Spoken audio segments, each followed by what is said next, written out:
Good morning student.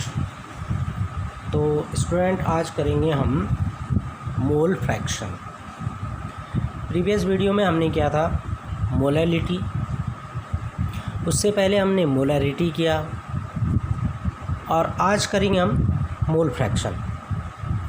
जब हम किसी सॉल्यूशन का कंसंट्रेशन फाइंड करते हैं तो सॉल्यूशन के कंसंट्रेशन में हम मेनली तीन चीज़ों को देखते हैं और वो तीन चीज़ें आती हैं आपकी molality, molarity and mole fraction. तो मोल फ्रैक्शन हम कैसे करेंगे, किसी भी सॉल्यूशन का हम मोल फ्रैक्शन कैसे करेंगे। सबसे पहले हम मोल फ्रैक्शन को डिफाइन करेंगे, क्या होता है मोल फ्रैक्शन। तो सबसे पहले हम लेंगे मोल फ्रैक्शन कि मोल फ्रैक्शन होता क्या है। तो मोल फ्रैक्शन को कैसे डिफाइन करेंगे हम। मोल फ्रैक्शन को डिफाइन करने से पहले सबसे पहले हमें एक दो चीज़ें जाननी जरूरी है। देखो, कोई भी सॉल्यूशन है, सॉल्यूशन किससे बनता है, सॉल्यूशन बनता है सॉल्यूट प्लस सॉल्वेंट्स। हमने सॉल्यूट को क्या माना हुआ है बी, सॉल्वेंट को क्या माना हुआ है हमने ए। यानी कि यहाँ पे जब हम दो एलिमेंट्स को लेंगे तभी जाके क्या बनेगा, सॉल्यूशन बनेगा। यानी कि ये जो सॉल्यूशन है ये क्या है, बाइनरी मिक्सचर है। क्या है ये, बाइनरी मिक्सचर। तो अब इसका मतलब क्या होगा कि जो सॉल्यूशन है, सॉल्यूशन के हमारे पास दो कंपोनेंट है, component A and component B. तो अब हमने मोल फ्रैक्शन इन्हीं component A and component B का हमने मोल फ्रैक्शन लेना है। तो अब हम इसके अकॉर्डिंग मोल फ्रैक्शन कैसे डिफाइन कर सकते हैं। सपोज हम एक कंपोनेंट ए ले रहे हैं, तो ratio of the number of component A to the total number of ratio of to the total number of component of solution. तो मोल फ्रैक्शन क्या हो गया आपका, it is define as mole fraction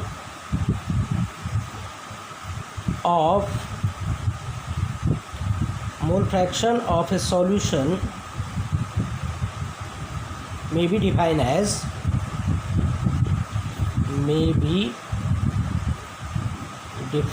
as कैसे define कर सकते हैं इसे, the ratio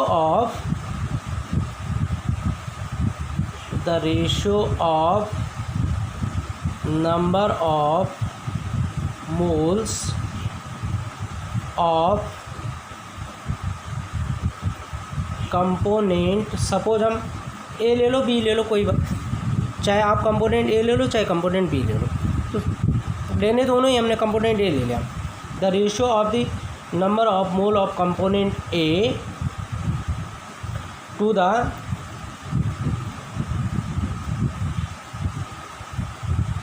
total number of moles of component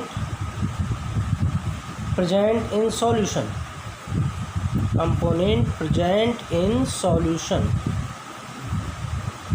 अब देखो इस सॉल्यूशन में कितने कंपोनेंट प्रेजेंट है, एक दो, 1 and 2, solute and solvent. Solute क्या है आपका बी और सॉल्वेंट क्या है आपका ए। यहाँ पे दो आपके कंपोनेंट हैं। अब हमने रेशियो निकालना है इन दोनों कंपोनेंट का, तो इसका मतलब आपका मोल फ्रैक्शन क्या हो जाएगा। So mole fraction of component A is equal to number of moles of A upon total number of moles of A and B. Component of solution तो मैं ए एंड बी कर रहा, ए एंड बी से बनाओ, total number of mole of component A and component B, total number of mole of component A and B. तो अब इसका mole fraction कैसे निकालेंगे। Mole fraction of A, mole fraction किससे डिनोट किया जाता है, एक्स से। किससे डिनोट करते हैं में से, x. So mole fraction of A, x A equal to number of mole किससे डिनोट किए जाते हैं? एन, स्मॉल एन किसका है? ए यानी यहाँ पे हम सॉल्वेंट मान के चल रहे हैं ए को, तो number of mole of A n A upon total number of mole of component A and B. तो number of mole of component of solution n A plus N B, क्योंकि solution किससे बना हुआ है? A और B से। तो number of mole of component A and number of mole of component B. So x A equal to क्या हो जाएगा आपका? N A upon N A plus N B. Same as x B mole fraction of B क्या हो जाएगा? X B equal to n A की जगह क्या हो जाएगा? N B upon N A plus N B. N A plus N B आपका solution हो गया और सॉल्यूशन में एन बी आपके नंबर ऑफ मोल हो गए। तो ये हो गया आपका number of mole of A, mole fraction of A, और ये हो गया आपका मोल फ्रैक्शन ऑफ बी। अब एक चीज़ यहाँ पे ध्यान रखना, मोल फ्रैक्शन की जो वैल्यू होती है, मोल फ्रैक्शन की वैल्यू हमेशा 1 होती है, 1 से न तो कम होती है न ज़्यादा होती है। यानी कि जो मोल फ्रैक्शन हमारे पास, मोल फ्रैक्शन क्या हो जाएगा? X A plus X B, इसकी वैल्यू हमेशा क्या होनी चाहिए? 1। मोल फ्रैक्शन की वैल्यू हमेशा क्या होती है? 1। ये देखो ये, यानी कि जो हमारे पास कंपोनेंट है ए एंड बी, जब हम इनको सॉल्व करेंगे तो ए एंड बी की वैल्यू का जब हम एडिशन करेंगे तो 1 होना चाहिए, ना तो 1 से कम और नहीं 1 से ज़्यादा। अगर कम होगी तो भी गलत हो जाएगी, ज़्यादा होगी तो भी गलत हो जाएगी। कैसे होगी अभी जब हम क्वेश्चन करेंगे इसके तो तब और ज़्यादा क्लियर हो जाएगा। अब हमें क्वेश्चन जो होता है वो नंबर ऑफ मोल में गिवन नहीं होता। क्वेश्चन में कैसे गिवन होता है कि गिवन अमाउंट ऑफ सॉल्यूट, तो गिवन अमाउंट ऑफ सॉल्यूट हमें, जैसे हम ये मान के चले 10 gram of solute dissolve in 50 ml of solution या 50 ग्राम ऑफ सॉल्वेंट, तो हमें यहाँ पे नंबर ऑफ मोल गिवन नहीं होता। तो नंबर ऑफ मोल गिवन नहीं है तो अब हम इसको कैसे करेंगे? इसको करने का तरीका क्या होगा? तो कैसे करेंगे हम, कैसे हम फाइंड करेंगे नंबर ऑफ मोल फ्रैक्शन, कैसे हम फाइंड करेंगे? तो कैसे फाइंड करेंगे? देखो सपोज मैं mole fraction of component B ले रहा, mole fraction of component B, mole fraction of component B, तो बी का मोल फ्रैक्शन में लेगा, तो mole fraction of component B, तो मोल फ्रैक्शन ऑफ बी क्या हो जाएगा? एक्स बी इक्वल टू क्या हो जाएगा आपका? N B upon N A plus N B. N A plus N B क्या हो गया आपका? Number of mole of solute and solvent in solution, इस सॉल्यूशन के अंदर नंबर ऑफ मोल सॉल्यूट और सॉल्वेंट की क्या है हमें फाइंड करना है। Mole fraction of B, N B हमें नहीं है पता, कैसे निकालेंगे? Number of mole N B, number of mole N B equal to क्या होता है? Given mass upon given mass of B upon molar mass of B, molar mass of B. ये फॉर्मूला हमने मोलरिटी में भी लगाया है, मोलरिटी में भी लगाया है, मोल फ्रैक्शन में भी यूज़ कर रहे हैं। गिवन मास को किससे डिनोट किया जाता है? W से, और किसका है? सॉल्यूट यानी B, तो WB अपॉन मोलर मास किससे डिनोट किया जाता है? M से, ये क्या हो जाएगा? MB capital. तो NB इक्वल टू क्या हो जाएगा? NB यानी number of mole of, NB हो गया आपका number of moles of B, that is NB, number of moles of B, NB equal to क्या हो जाएगा आपका? WB upon MB, same as Na हो जाएगा आपका, Na इक्वल टू क्या हो जाएगा आपका? WA अपॉन MA, NB आपका हो गया WB अपॉन MB। ठीक है, तो अब हम क्या करेंगे बच्चों इसमें? अब हम इसमें क्या करेंगे?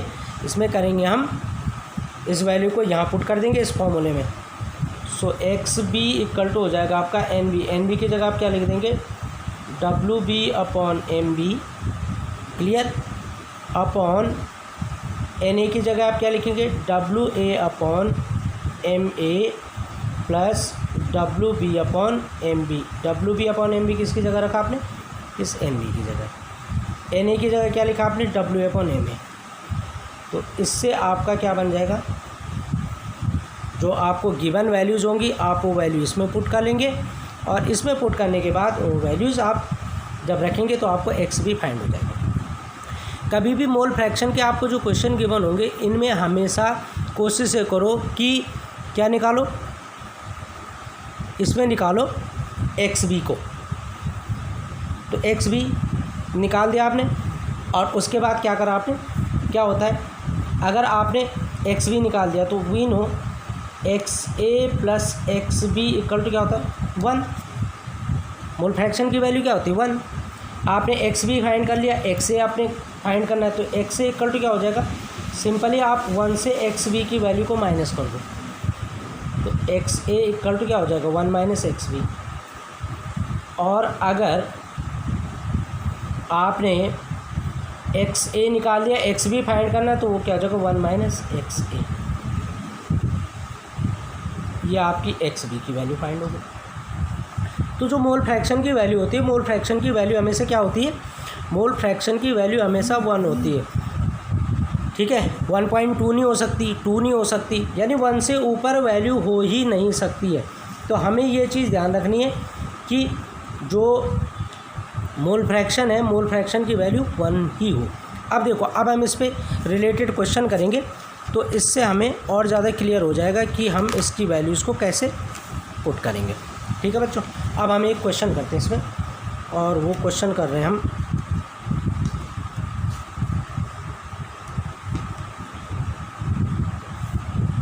ये देखो क्वेश्चन है, सपोज आपके पास कोई क्वेश्चन ले लेते हैं हम, जैसे है कैलकुलेट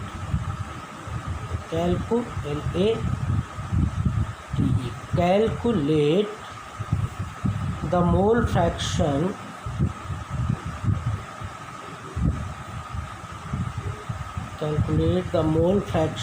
ऑफ किसका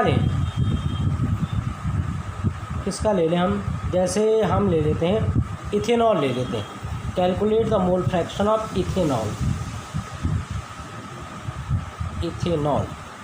इथेनॉल का फॉर्मूला क्या होता है, C2H5OH। अब फॉर्मूला हमें किस लिए जानना जरूरी होता है, इससे हम मोलर मास फाइंड करेंगे।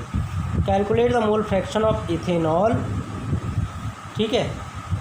और हमें इथेनॉल का जो मास दे रखा है वो दे रखा है कि इथेनॉल, मास ऑफ इथेनॉल या इथेनॉल डिज़ोल्व इन सॉल्वेंट, सपोज वाटर में डिज़ोल्व है, तो हम ये ले लेंगे and calculate the mole fraction of ethanol in a sample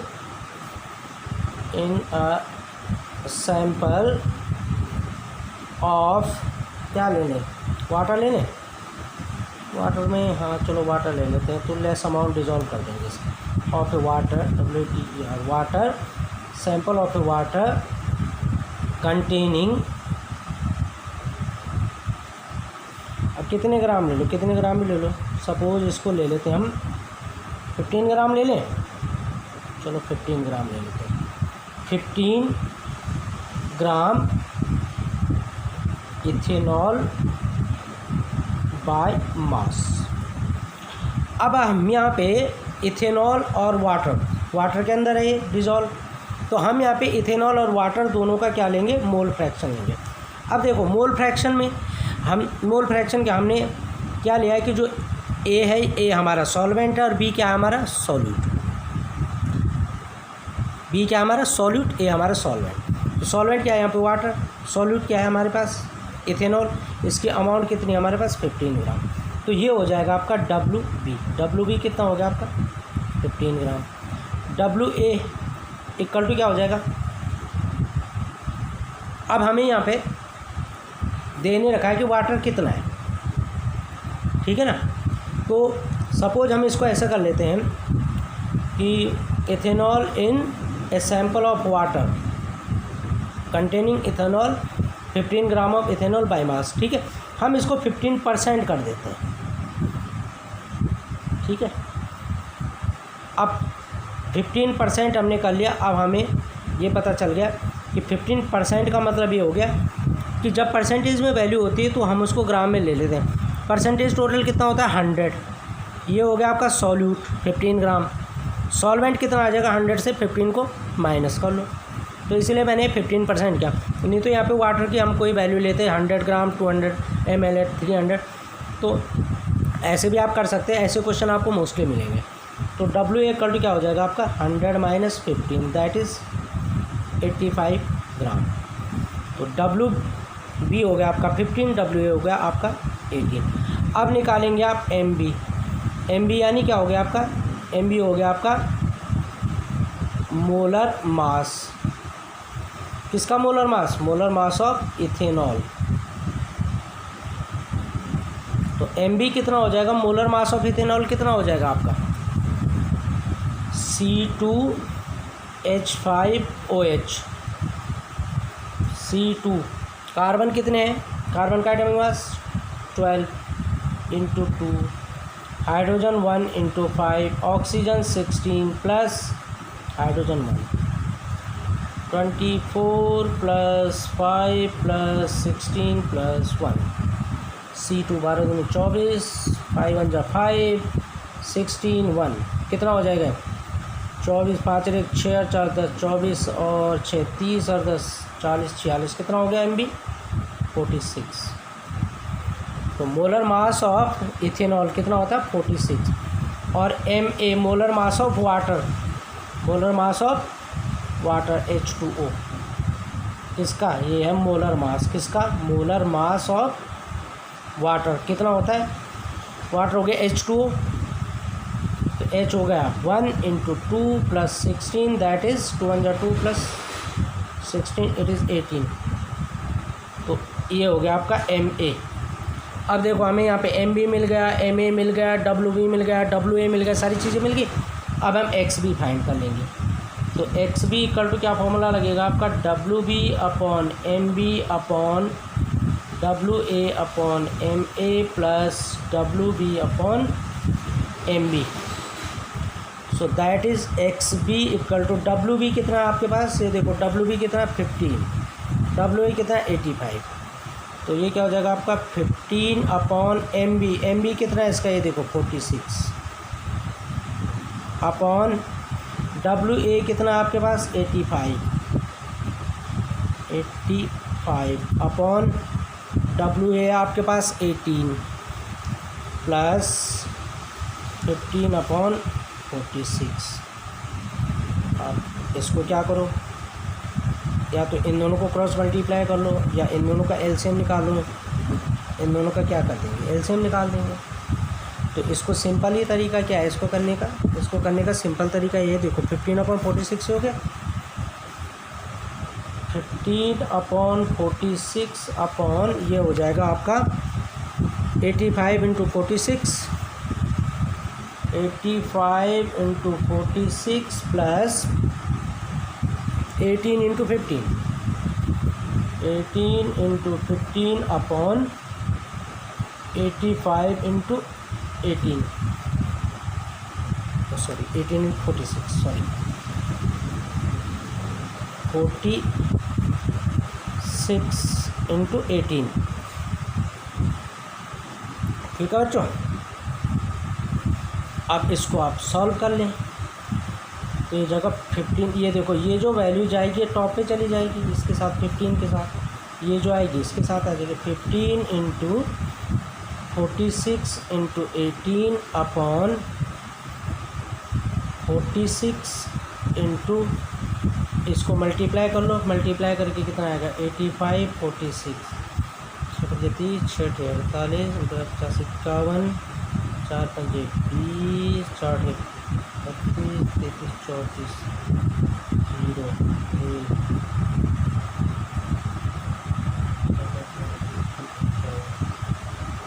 5 4 9 3 into इसको ब्रैकेट में लेने की जरूरत नहीं है, 3 ब्रैकेट लेना पड़ेगा 3910 प्लस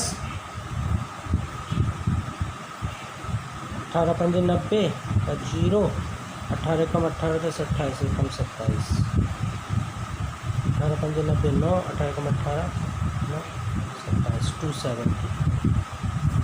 अभी देखो 46 गया, 15 × 18, 15 × 18 हो गया आपका, अभी मल्टीप्लाई किया था 270 अपॉन कितना हो जाएगा 390813 और 11 0 7 1 8 9 2 11 9 और 2 11 3 4 4180, 0 से 0 कैंसिल हो गया। अभी देखो 418 को डिवाइड करो 2727 से नहीं होता, पॉइंट लग जाएगा 0। अभी 418 270 नहीं होगा, 1 0 और बढ़ जाएगा, बढ़ गया। 4 8 जा 32, 8 32, 4 7 28, 7 जा 6 जा हो जाएगा। तो कितना है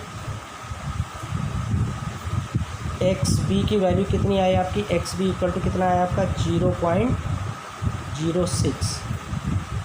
तो ये आ गया आपका एक्स बी 0.06। अब देखो मैंने कहा था ना तुम्हें मोल फ्रैक्शन की वैल्यू क्या होती है, पॉइंट में आती है। अभी देखो 06, तो एक्स से क्या हो जाएगा, अब एक्स से आप सिंपली निकालेंगे, एक्स बी आपका इथेनॉल हो गया, एक्स से आपका वाटर है, एक्स ए इक्वल टू क्या हो जाएगा आपका 1 - एक्स बी। तो एक्स ए इक्वल टू हो जाएगा आपका 1.00 माइनस 0.06, माइनस कर लो इसे 1.00.06, 10 से 6 को माइनस किया 4, यहाँ कितना बच जाएगा 9 पॉइंट कितना है, that is X A equal to कितना आ जाएगा आपका 0.96 और अगर 0.94। अब अगर आप इन दोनों को ऐड करेंगे तो कितना आ जाएगा, ये 1 हो जाएगा, 6 4 10 9 1 10 1.0। तो मोल फ्रैक्शन की जो वैल्यू होती है वो हमेशा 1 होती है, 1 से ना ऊपर ना नीचे। तो अगर हम एक्स ए और एक्स बी को दोनों को ऐड करेंगे, इन दोनों को एक्स ए और एक्स बी को, ये देखो ये एक्स बी आ गई आपकी वैल्यू, ये एक्स ए आ गई, इन दोनों को अगर हम ऐड करेंगे तो ऐड करने पे कितना आता है 1 आता है। तो मोल फ्रैक्शन की जो वैल्यू होती है बच्चों वो हमेशा 1 होती है। तो इस तरीके से आप इसके क्वेश्चन करेंगे, बाकी जहाँ आपको प्रॉब्लम होगी वो आप मुझे पूछ लेना। ठीक है बच्चों, ओके।